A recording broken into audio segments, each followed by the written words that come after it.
اور چوتھے نمبر پر ہے ٹوتھ پیسٹ۔ ٹوتھ پیسٹ کے متعلق بھی علماء اکرام نے فرمایا ہے کہ اگر روزے کی حالت میں ٹوتھ پیسٹ استعمال کر لیا تو اس سے بھی روزہ مکروہ ہوتا ہے۔ زیادہ اندیشہ ہوتا ہے کہ روزہ ٹوٹ نہ جائے، کیونکہ اس کے اندر جو کیمیکل ہیں، اس کے اندر جو زہریلی چیزیں ہیں وہ حل تک نہ پہنچائے، اس لیے اس کا استعمال بھی روزے کی حالت میں نہ کریں۔ اور وہ چیزیں جن کی وجہ سے روزہ نہیں ٹوٹتا ہے، اگر روزے کی حالت میں کوئی چیز کھا لیا یا پی لیا اور اس کو یاد نہ ہو کہ میرا روزہ ہے یا نہیں ہے تو اس سے روزہ نہیں ٹوٹتا ہے۔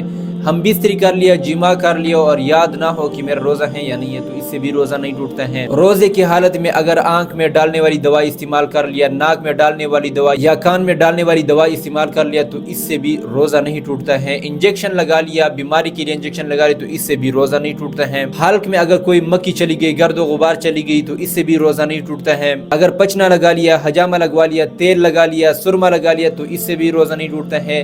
چھوٹا بچہ ہے، آپ کا بچہ ہے، اس سے بوسہ لے لیا یا بیوی کا بوسہ لے لیا تو اس سے بھی روزہ نہیں ٹوٹتا ہے۔